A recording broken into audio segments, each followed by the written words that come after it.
महामुनी तथागत गौतम बुद्ध,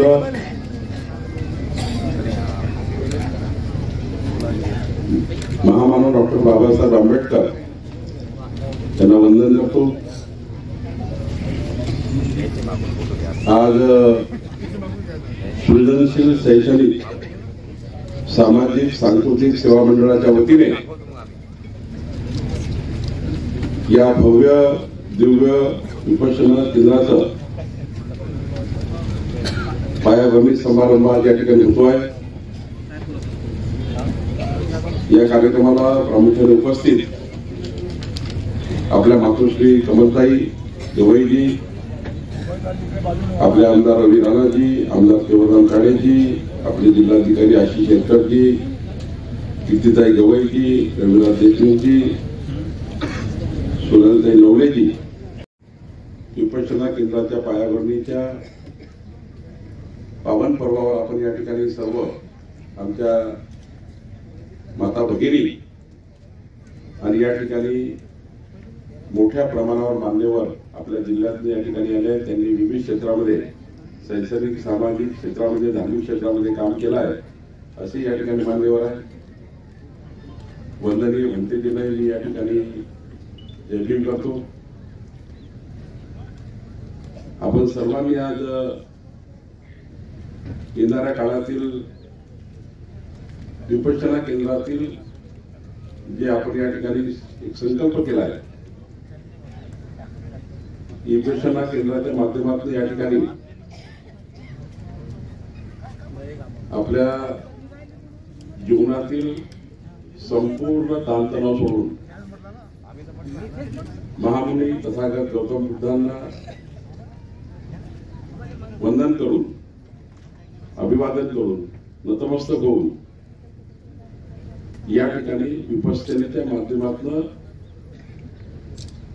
आपल्या जीवनामध्ये एक परिवर्तन करण्याकरता आपलं जीवन हे समाजाच्या शेवटच्या व्यक्तीच्या कल्याणाकरता आपलं जीवन आहे आणि आपल्या जीवनाचा मार्ग हा विपश्यनेच्या माध्यमातून सुदृढ करायचा।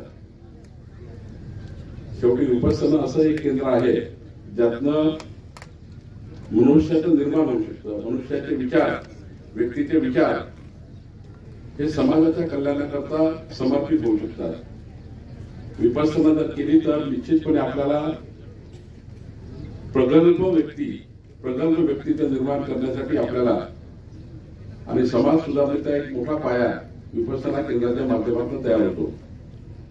आणि केवळ आपण विपश्यना केंद्राची इमारत उभी करण्याचा आपला संकल्प नाही आहे, तर येणारी पिढी जी आहे या पिढीला मजबूत पिढी धार्मिक, सामाजिक, सांस्कृतिक आणि 21व्या शतकातला भारत निर्माण करण्याकरता अपेक्षित जी पिढी आहे या पिढीला प्रचंड मजबूती देण्याकरता विपश्यना सेंटरच्या माध्यमातून या ठिकाणी बळकटी मिळणार आहे। आमच्या नागपूरमध्ये माननीय सुलेखाताई कुंभारेगिरी आमच्या माजी राज्यमंत्री आहेत, त्यांनी तिथला आमदार मी आहे आणि जेव्हा मी मंत्री झालो तेव्हा त्यांनी कामठीमध्ये विपश्यना सेंटर बांधण्याची योजना तयार केली। आमच्या टंडन पॅलेसच्या उभारणीच्या नंतर बाजूला विपश्यना सेंटर त्या ठिकाणी बांधकाम केलं। आज त्या ठिकाणी मोठ्या प्रमाणावर आमचे बंधू भगिनी त्या ठिकाणी येतात। सकाळच्या वेळेला मोठ्या प्रमाणावर त्या ठिकाणी विपश्यना होते, संध्याकाळी विपश्यना होते आणि तेव्हा त्या ठिकाणी आपण विपश्यना केंद्रात जेव्हा प्रवेश करतो तेव्हा खऱ्या अर्थाने विश्वाची सर्वात शांती कुठं मिळतं तर विपश्यना सेंटरमध्ये मिळतं। हे अनुभव आपण त्या ठिकाणी घेतला। जय भीम, जय भीम, जय भीम। या ठिकाणी विपश्यना केंद्राच्या उद्घाटनाच्या निमित्त सगळे आपण एकत्र झालेलो आहे। तथागत भगवान गौतम बुद्धांना मी अभिवादन करतो। भारतरत्न डॉक्टर बाबासाहेब आंबेडकर यांना सुद्धा अभिवादन करतो।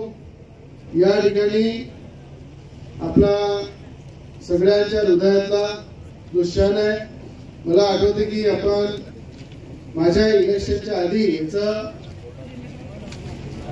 जागा अलॉटमेंट झाली होती, त्याचा एक कार्यक्रम घेतला होता आणि आज आदरणीय अमरावती जिल्ह्याचे लोकप्रिय पालकमंत्री तथा महाराष्ट्राचे महसूल मंत्री आदरणीय बावनकुळे साहेब या ठिकाणी आलेले आहे भूमिपूजनासाठी।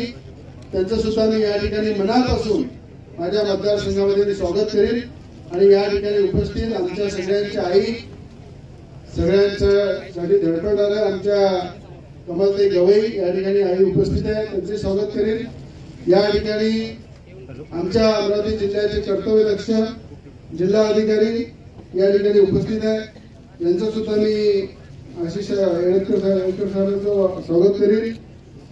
या ठिकाणी उपस्थित आमच्या पण मी एवढंच सांगतो की या 10 एकर जागेमध्ये या ठिकाणी विदर्भामधलं सगळ्यात मोठं विपश्यना केंद्र या ठिकाणी उभारणार आहे आपण आणि 51 फूट उंच अशी भगवान गौतम बुद्धाची प्रतिमा या ठिकाणी उभी करू, जेणेकरून शांतीचा संदेश जे भगवान गौतम बुद्ध पूर्ण विश्वाला देतात तो संदेश या इथून मोठ्या प्रमाणात संपूर्ण जिल्ह्यामध्ये विदर्भामध्ये गेला पाहिजे।